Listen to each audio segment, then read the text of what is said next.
नमस्कार दोस्तों, चलिए जानते हैं राजस्थान की फटाफट 25 बड़ी खबरों को सिर्फ 10 मिनट में। लेकिन उससे पहले आप यह वीडियो किस जगह से देख रहे हैं हमें कमेंट में जरूर बताएं। पीएम किसान योजना पर बड़ी अपडेट आई है। सरकार दिवाली से पहले ही किसानों के खाते में 21वीं किस्त भेज सकती है, यानी त्योहार से पहले किसानों के चेहरे पर मुस्कान लौटेगी। कृषि मंत्रालय ने प्रक्रिया लगभग पूरी कर ली है, अब बस औपचारिक घोषणा बाकी है। अब राजस्थान सरकार की बात करें तो मुख्यमंत्री शर्मा ने कहा कि शिक्षा के क्षेत्र में राज्य ने ऐतिहासिक काम किया है। नए स्कूल, डिजिटल क्लासरूम और बच्चों को मुफ्त टैबलेट देकर राजस्थान ने शिक्षा सुधार में मिसाल पेश की है। ग्रामीण इलाकों में भी शिक्षा की सुविधाएं पहले से काफी बेहतर हो चुकी हैं। प्रधानमंत्री की तरफ से राजस्थान के युवाओं को भी बड़ी सौगात मिली है। भरतपुर का ITI अब हब के रूप में उन्नत किया जाएगा, जिससे यहाँ के युवाओं को आधुनिक तकनीकी प्रशिक्षण मिलेगा। सरकार चाहती है कि राज्य के बच्चे रोजगार के नए अवसरों से जुड़ें और आत्मनिर्भर बने। हाल ही में मंडियों में गेहूं के भाव रिकॉर्ड स्तर पर पहुंच गए हैं। व्यापारी कह रहे हैं कि इस बार सप्लाई कम और मांग ज्यादा है। किसान खुश हैं क्योंकि उन्हें अच्छे दाम मिल रहे हैं, लेकिन आम जनता के लिए ब्रेड और आटा महंगा हो सकता है। राजस्थान पुलिस ने एक वांछित अपराधी को गिरफ्तार किया है। लंबे समय से वह फरार चल रहा था और कई जिलों की पुलिस उसे ढूंढ रही थी। आखिरकार ATS की टीम ने उसे पकड़ लिया, जिससे राज्य में राहत की लहर है। जयपुर के सबसे बड़े सरकारी अस्पताल में आग लगने की घटना ने सबको डरा दिया। मरीजों और स्टाफ को तुरंत बाहर निकाला गया। दमकल की गाड़ियां मौके पर पहुंची और आग पर काबू पाया। जांच में यह सामने आया कि शॉर्ट सर्किट से आग लगी थी। मंत्री और पुलिस अधिकारी मौके पर पहुंचे। राजस्थान हाईकोर्ट ने राजघरानों को चेतावनी दी है कि महाराज जैसे शाही शब्द का इस्तेमाल बंद करें। कोर्ट ने कहा कि लोकतांत्रिक देश में ऐसे शब्द सामाजिक समानता के खिलाफ हैं। अगर आदेश नहीं माना गया तो सख्त कार्रवाई होगी। कोटा, डूंगरपुर और श्रीगंगानगर समेत आधा दर्जन शहरों में झमाझम बारिश हुई। श्रीगंगानगर में तो ओले भी गिरे। किसानों ने राहत की सांस ली, क्योंकि बारिश से रब्बी फसल को फायदा होगा। हालांकि कुछ जगहों पर जल भराव से परेशानी भी बढ़ी।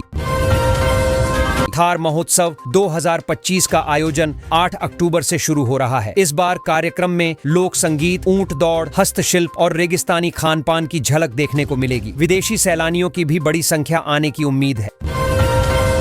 जयपुर डेयरी का नया मिठाई संयंत्र सोमवार को शुरू होने जा रहा है। इससे स्थानीय डेयरी किसानों को फायदा मिलेगा और उपभोक्ताओं को ताजा व शुद्ध मिठाइयां मिलेंगी। संयंत्र में आधुनिक तकनीक का इस्तेमाल किया गया है ताकि गुणवत्ता बरकरार रहे। राजस्थान में प्रोफेसर के पदों पर भर्ती निकली है। उम्मीदवारों को ऑनलाइन आवेदन करना होगा। परीक्षा में विषय आधारित प्रश्न होंगे और इंटरव्यू भी होगा। शिक्षा विभाग ने कहा है कि यह भर्ती पारदर्शी तरीके से की जाएगी, ताकि योग्य अभ्यर्थियों को मौका मिले। राजस्थान में तीसरी सेना भर्ती रैली की तारीखें घोषित कर दी गई हैं। कोटा में 29 अक्टूबर से शुरुआत होगी। युवा अब अपने दस्तावेज तैयार कर रहे हैं। इस बार फिजिकल और मेडिकल टेस्ट सख्त होंगे, लेकिन मौका शानदार है।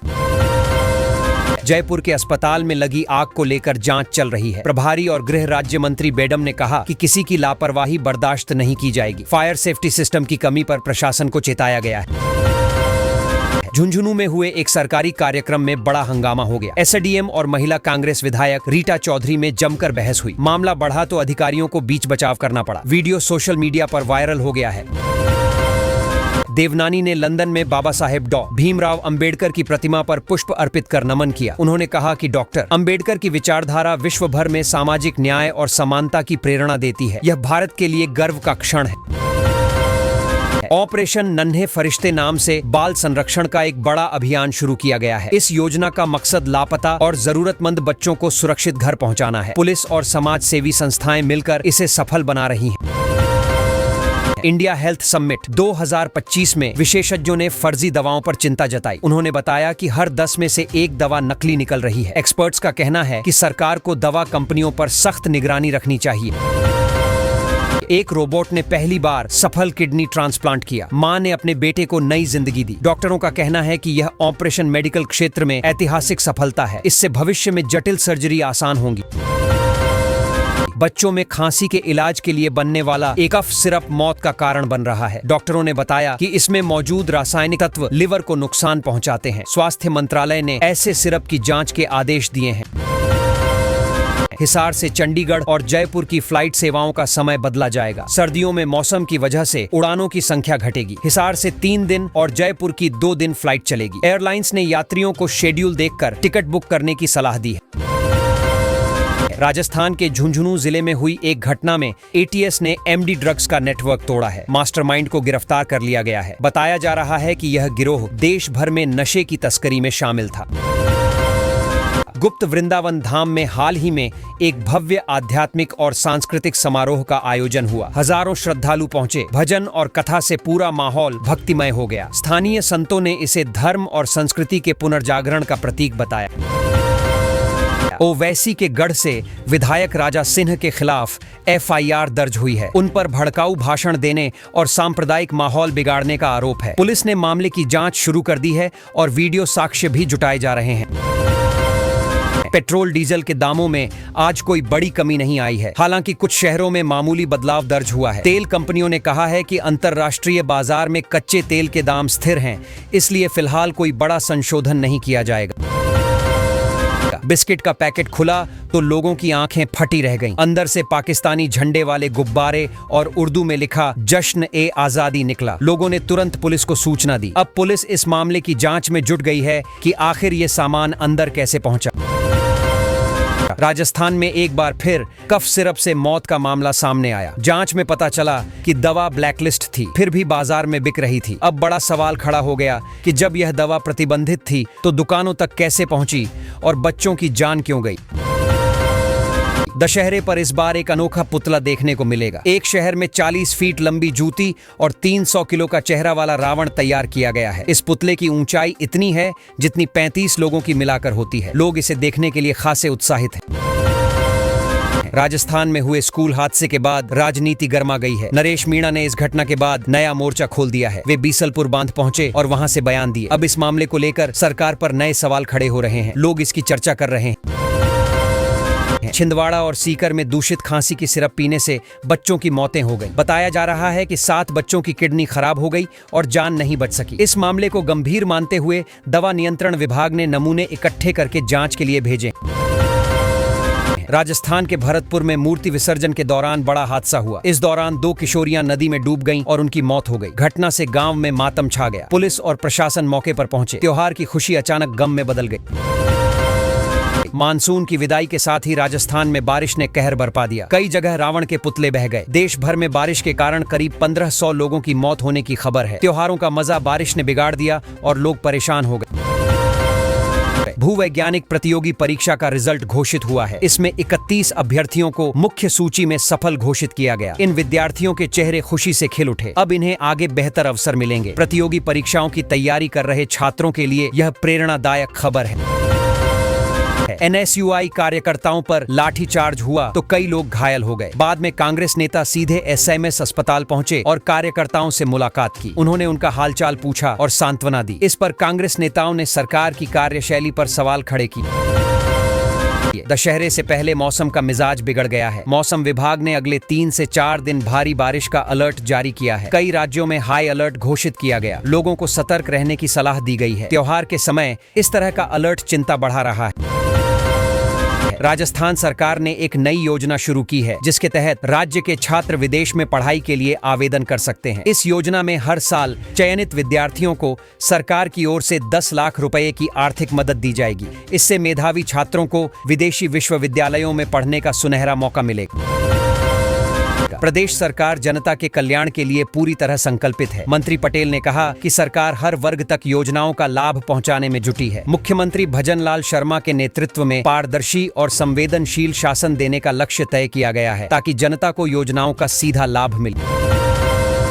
राजस्थान सरकार ने हाइब्रिड कारों पर टैक्स छूट समाप्त करने का बड़ा फैसला लिया है। पहले इन वाहनों पर टैक्स में राहत दी गई थी, लेकिन अब नई नीति के तहत यह सुविधा खत्म कर दी गई है। सरकार का कहना है कि यह कदम राज्य के राजस्व में स्थिरता लाने के लिए उठाया गया है। भ्रष्टाचार और लापरवाही के मामलों पर मुख्यमंत्री भजनलाल शर्मा ने सख्त कार्रवाई शुरू की है। अनुशासनहीनता बरतने वाले अधिकारियों और कर्मचारियों पर कार्रवाई की जा रही है। सरकार का साफ कहना है कि जनहित के कामों में किसी तरह की ढिलाई बर्दाश्त नहीं की जाएगी।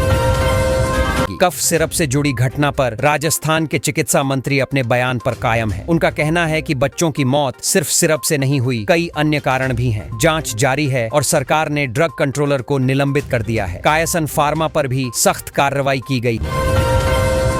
केंद्र सरकार ने नई एडवाइजरी जारी की है कि 2 साल से छोटे बच्चों को खांसी की दवा बिल्कुल न दें। रिपोर्ट्स में पाया गया कि ऐसे सिरप से बच्चों को नुकसान हो सकता है। डॉक्टरों को भी सलाह दी गई है कि वे छोटे बच्चों के लिए वैकल्पिक इलाज ही सुझाएं।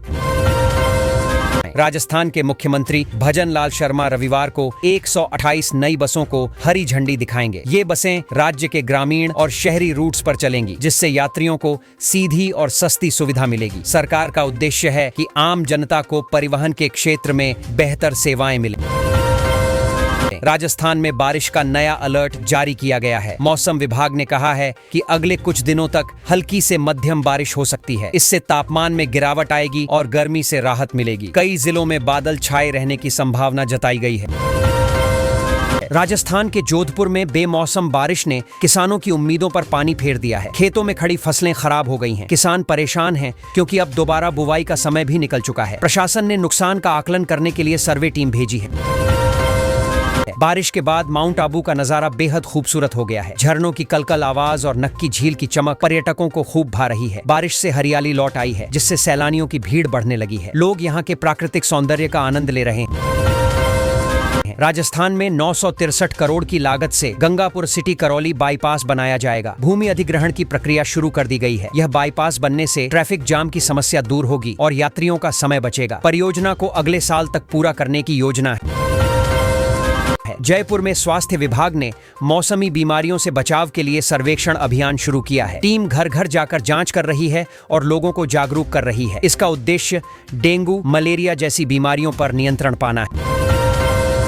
IIA चैमार यूनिवर्सिटी में विकसित भारत युवा कनेक्ट कार्यक्रम का आयोजन किया गया। इसमें युवाओं को देश के विकास में योगदान देने की प्रेरणा दी गई। वक्ताओं ने कहा कि भारत के युवा ही भविष्य की दिशा तय करेंगे और उन्हें नवाचार को अपनाना चाहिए। ट्रैफिक नियमों में बदलाव किया गया है। अब वाहनों के लिए नई गति सीमा तय की गई है। अधिक स्पीड पर गाड़ी चलाने वालों पर भारी जुर्माना लगाया जाएगा। प्रशासन ने कहा है कि यह कदम सड़क दुर्घटनाओं को कम करने के लिए उठाया गया है।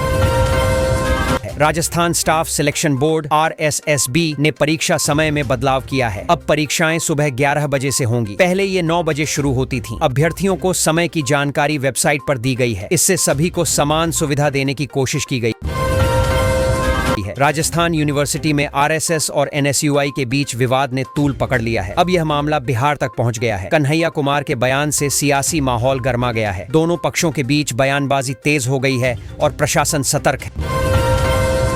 अमानक खाद्य पदार्थ बेचने पर प्रशासन ने सख्ती दिखाई है। 3 प्रतिष्ठानों पर कार्रवाई की गई है। खाद्य सुरक्षा विभाग ने नमूनों की जांच में गड़बड़ी पाए जाने के बाद यह कदम उठाया। विभाग ने लोगों से अपील की है कि वे केवल प्रमाणित दुकानों से सामान खरीदें।